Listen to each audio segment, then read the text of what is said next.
Hello everyone. First of all, I would like to thank the organizers of this conference for giving me the opportunity to present my topic on such an exciting and crucial scientific event. Let me start by saying just a few words about my own background. I'm a PhD student at Nicolaus Copernicus University in Poland.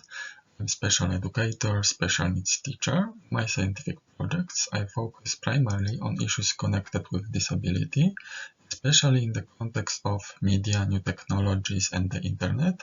I analyze different problems in the area of social inclusion, empowerment, and social activism.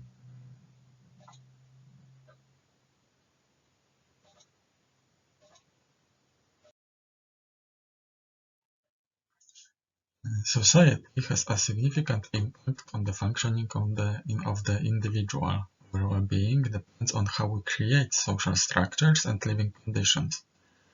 Therefore, we should pay particular attention to ensuring appropriate conditions for people from groups threatened by social exclusion. This group also includes people with disabilities who experience difficulties in many areas of daily life. Therefore, they are at risk of marginalization and isolation. The situation is connected with architectural barriers, labor market restrictions, or insufficient financial support, or a lack of comprehensive system of emotional or psychological support. Theoreticians and practitioners recognize the shortcomings of the system. Their supporting actions aim to improve the life situation of people with disabilities. One of the crucial elements of nowadays societies is the internet, especially social media, which has become a platform for communication and cooperation. Different people share their experience, views, and ideas with a broad audience. People with disabilities know that social media may become an element of inclusion, activism, or empowerment, so they publish their very often interesting content. Analysis of those social media materials may be interesting for researchers to get to know better people with disabilities and their perspective on different social issues, on different social aspects. So, in my today's talk, I would like to present to you the results of my research about the activity and voice of people with sensory dysfunctions on social media. The research project was explanatory and descriptive.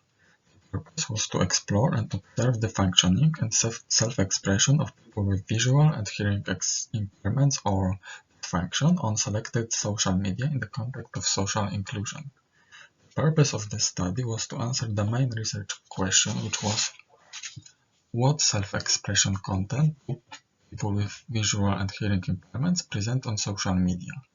Additionally, I wanted to gain knowledge related to answering the following specific research question. How does the content present address topics related to social inclusion? To analyze how people with visual and hearing impairments or dysfunction function and express themselves on social media, I used a combination of three qualitative research methods: desk research, ethnography in the form of online ethnography, which is nethnography, and a case study. Secondary sources search consisted of a detailed analysis of content posted on selected social media platforms, which were Instagram and TikTok. I chose these two platforms for research because of their prevalence, ease of access for people with visual and hearing impairments or dysfunctions, and because the content presented there can be audiovisual and textual forms. In addition, Instagram and TikTok are increasingly becoming space for pro-social activating empowerment actions or activities for people at risk of social exclusion.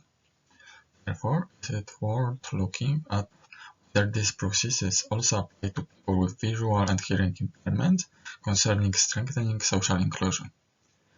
The observation lasted 5 months, from March to July 2021. Observation took a passive, peripheral form in which the researcher watches the user's activity from the side, does not influence their behavior with his or her presence. I observed the activities carried out by people with visual and hearing impairments or dysfunctions and their family members on those to social media. Analyze the content and the forms of those online materials. For the analysis, I selected 9 accounts created by people with visual and hearing impairments or dysfunctions or their family members on social media, 3 on Instagram and 6 on TikTok.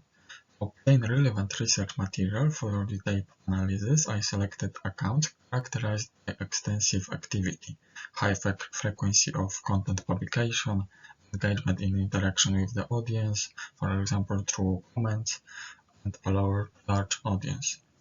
There are 3 accounts managed independently by people with visual impairments or dysfunction. 2 accounts was created by people with hearing impairments. Also, I selected for analysis 1 account co-managed, one of whom is a person who is visually impaired, and 1 account managed by the mother of a blind child, and 1 account created by the sister of a deaf person. Analysis materials, photos, videos, text comments posted on social media platforms between 2019 and 2021. During coding, individual content was grouped based on consistency, the closeness of description of given elements or social phenomena. The categories were created inductively, having previously collected relevant research material. Standard research tools were used for this purpose, namely coding, sorting and reduction, and categorization according to intra-case and cross-case analysis principles. Several main analytical categories were identified.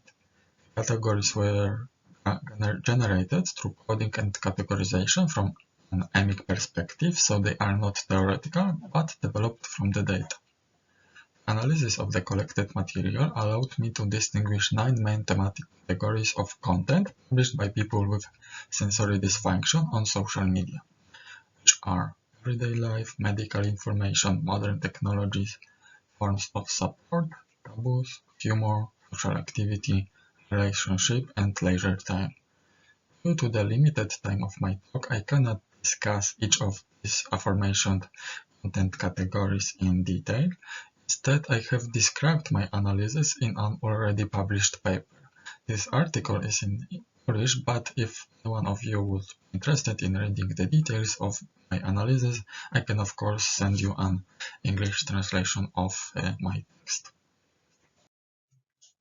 Analysis of the extracted categories published by people with sensory impairments or dysfunction on social media led me to several conclusions. Analysis of these 9 selected accounts shows that people with sensory dysfunction, visual or hearing dysfunctions, create content that aim to break the schematic perception of disability in media. They create content to dispel many stereotypes about people with sensory dysfunction functioning in the public space. Aforementioned humorous content also break these stereotypes. It is an interesting way for people with disabilities to reach the broad audience and show them different aspects of everyday life of person with a disability. Analyze areas of self-expression by people with sensory dysfunction are in line with the idea of emancipation of people with disabilities. Analyzed accounts on social media are characterized by openness in sharing the information about disability with the audience. Online creators use social media to show their true selves to others. This confirms the idea that people with disabilities want the internet to be a space where they can function on equal rights with people without disabilities. In their posts, in their comments, in their videos, people with disabilities talk about everyday life, their interests, their passions, but also about their difficulties and dilemmas. Openness, honesty, and willingness to discuss complex topics by people with disabilities on social media may prove to be an essential element in counterattacking emerging fears, difficulties limiting social inclusion. Creators on the analyzed accounts describe tough, often intimate topics. They open themselves to the audience, talking about their fears, everyday difficulties, and plans or dreams. This is also an essential element of social inclusion because it allows the rest of the society to see how much they have in common with people with sensory dysfunctions. The form of materials created on the analyzed platform is also inclusive. Content published on selected social media by people with visual and hearing impairments or dysfunction is mainly in the form of short video materials.